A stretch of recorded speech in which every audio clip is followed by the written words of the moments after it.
Amanda, Jesse, it is just wonderful to chat with you. I think we may have chatted for Boys State, which I absolutely loved as well. So it's great to reconnect with you. Thank you so much. The mission is a fascinating project.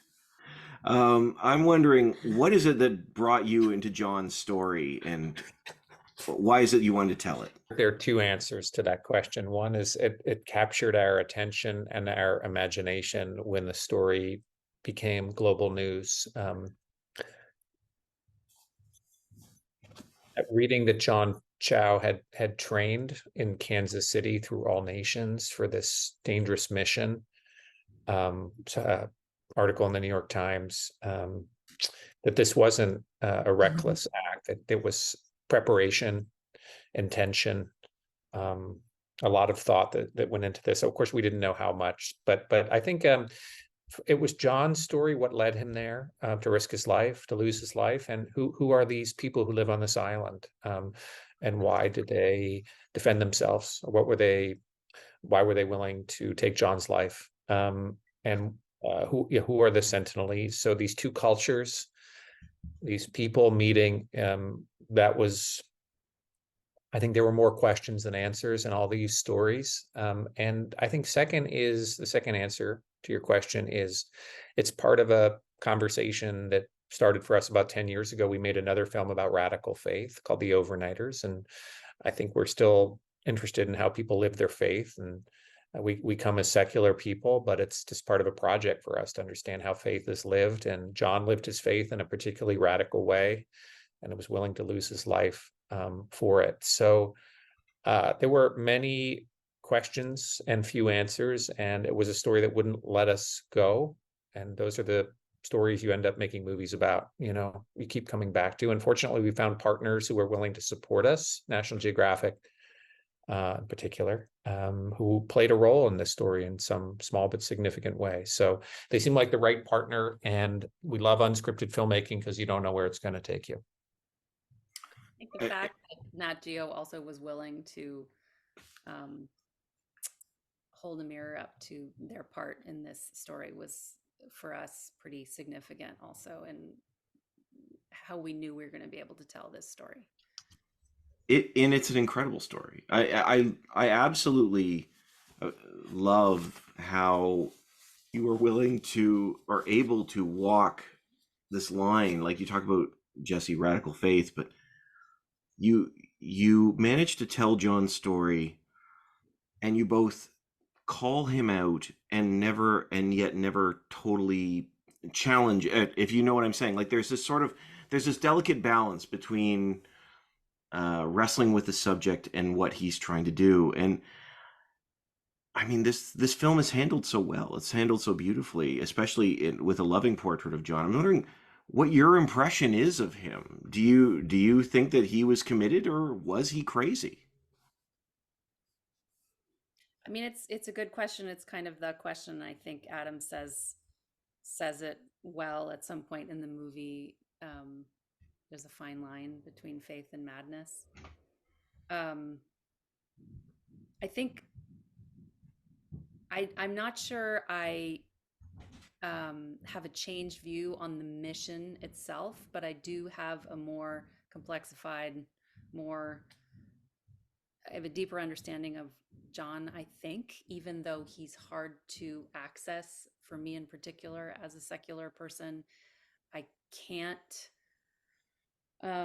relate to that kind of conviction, but I do have certain points of, um,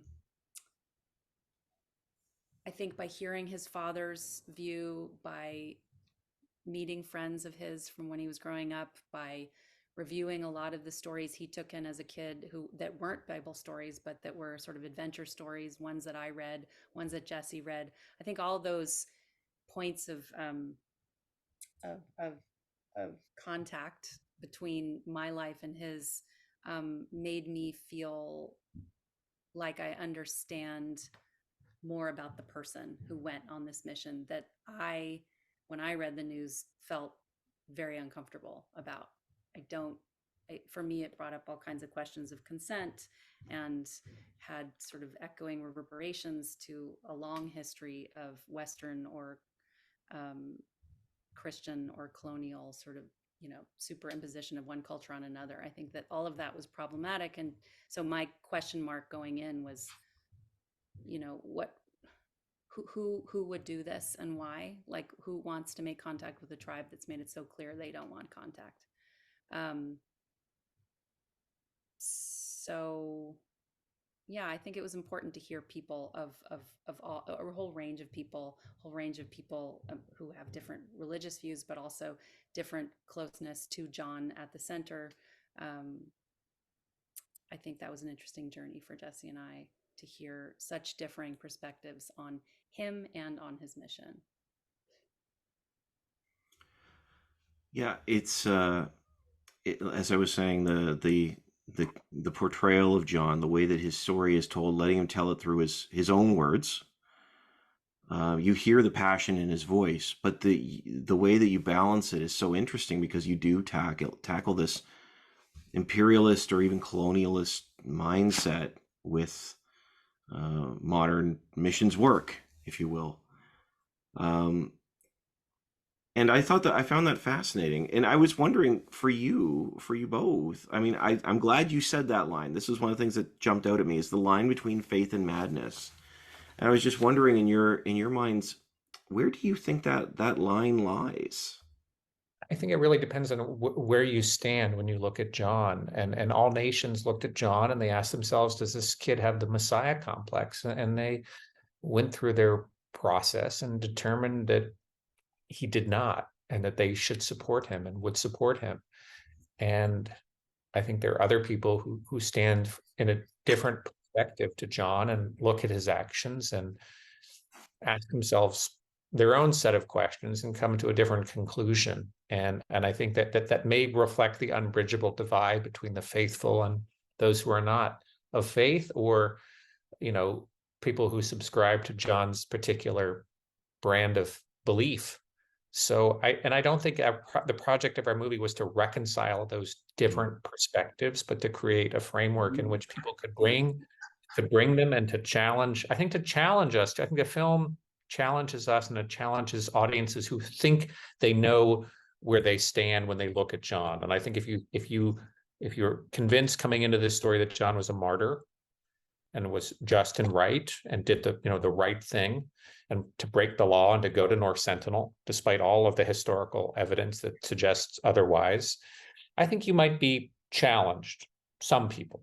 I think if you are convinced that John is a crazy Christian zealot and deserved to die, I think you're going to recognize that there's more of you and that is complicit in the stories that John took in, your own responsibility to reckon with, how you might be misled or misguided, or think that indigenous cultures want you to contact them and to bring your modernity, whatever it is. I think the film will challenge you too. So I think that's the purpose of the project in a way. It's not to kind of settle the question, We're not judge and jury, we're storytellers and we're filmmakers, and we're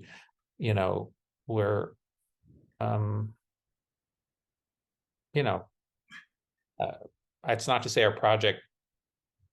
Yeah, I mean, I think we have a point of view, and I think that we bring voices into the film that represent, our perspective to some degree, but we also brought an openness of spirit, because I think it's important to try to understand where John came from and who John was and why he made the choices he did. And I think there's more of John that we can connect with than we might have realized when we started. For example, Patrick, his father. We have 2 kids. We think about parenting children who make choices that you struggle with, that may not reflect your values and your beliefs. And you have to try to parent them still and love them. That's hard sometimes. So we can connect with that. Absolutely. And those stories from his father are so heartbreaking, because you hear just, I just basically a father who yearns for his son to think before he leaps, if you will. And you talk about John's sense of adventure, but very much as well, you also let John speak his passion and his love of his faith. And it's, like I said, it is a delicate line to walk.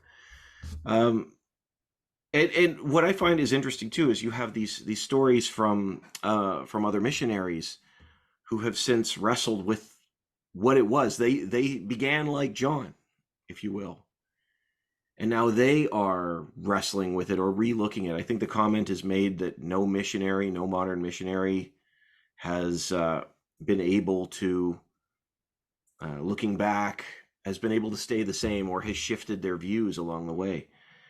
And it's pretty amazing to hear these stories held up in tandem to one another. Um, I think one of the lines is idealism that's masquerading as God's calling, as we hear from when we talk about John.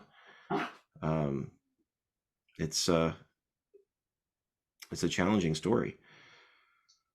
Um, just wondering for you, from your perspective, this, as I said, this is such a powerful film. What is it that you hope, if anything particular, that audiences take away from the mission? Well, the line that you just quoted was from Cameron Silsby, who was John's pastor in the time right before he left um, to go. And I love that because um,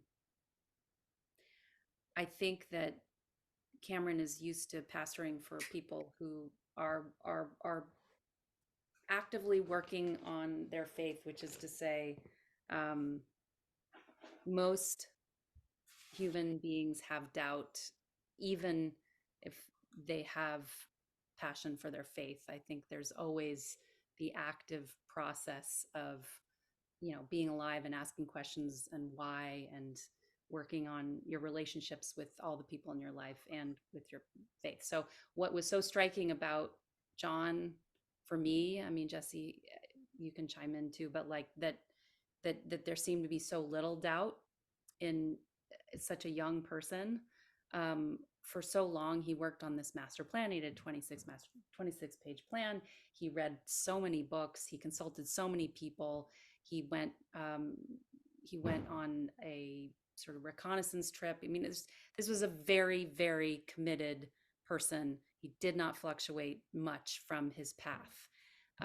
He had people help. He found the people who were going to help him do this thing. And I think that what was surprising to me really is that this kid who really loved life and who was so rational in a lot of ways, um,